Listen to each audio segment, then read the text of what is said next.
उत्तर प्रदेश यह देश का सर्वाधिक बिजली खपत करने वाला राज्य बन गया है। ऐसे स्थिति में ट्रांसफार्मर ओवरलोड और लाइनों का ओवरलोड होना लाजमी है, जो पावर कॉरपोरेशन के लिए एक बहुत बड़ा चुनौती बन चुका है। इसी सब के बीच में उत्तर प्रदेश के मुख्यमंत्री योगी आदित्यनाथ भी पावर कॉरपोरेशन के साथ खड़े हो चुके हैं और उन्होंने जनता से आह्वान किया है कि जितनी आवश्यकता हो उतनी ही बिजली का प्रयोग करें। घरों में सजावट की लाइटें व अनावश्यक लाइटों का प्रयोग कम से कम करें। आगे हम योगी आदित्यनाथ का पूरा वीडियो दिखाएंगे और यदि आपने इस चैनल को सब्सक्राइब नहीं किया है तो कृपया इस चैनल को सब्सक्राइब कर लें। हमारा दायित्व बनता है ऊर्जा संकट के इस दौर में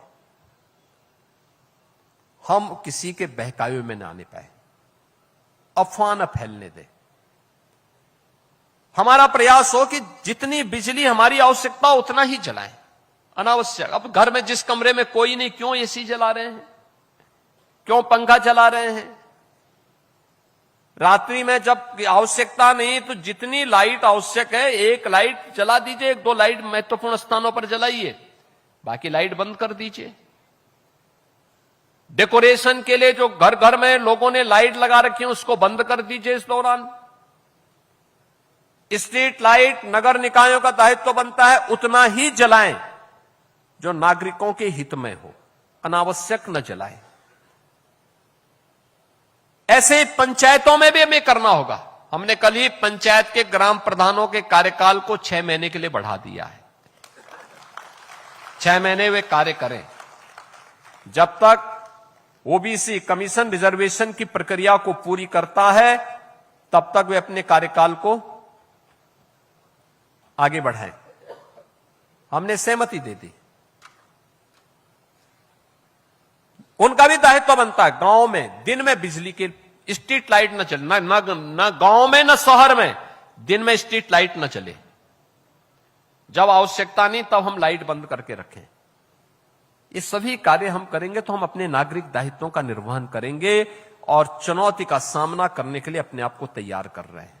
और इसी चुनौती का सामना करने के लिए आज सबकी आवश्यकता बनती है कि विपक्ष के उस नैरेटिव को न माने।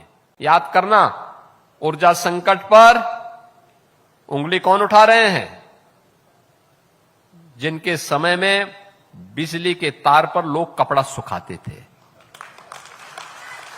ये सच्चाई है। समाजवादी पार्टी के समय में बिजली नहीं आती थी। उस समय ये लोग क्या करते थे? किसी भी जिले में बिजली देनी हो तो एक सप्ताह रात्रि के लिए बिजली आती थी, दूसरे सप्ताह दूसरे जिले में आती थी, कभी दिन में कभी रात्रि में। यहां पे तो पूरी बिजली दी जा रही है। अब पावर स्टेशन पर ही शटडाउन हो रहा है और देश के अंदर कहीं पावर है नहीं, तो उसके लिए विभाग को मौका भी देना चाहिए। विभाग अपने स्तर पर कार्य भी कर रहा है। मैंने स्वयं भी इसकी समीक्षा बैठक ली है। लेकिन केवल ये जिम्मेदारी पावर कॉरपोरेशन की नहीं, हर नागरिक की जिम्मेदारी बनती है कि वह इस समय पावर कॉरपोरेशन के साथ खड़े होकर के इस संकट का सामना करने में उनका सहयोग करें। तो ये हमारा नागरिक दायित्व भी बनता है।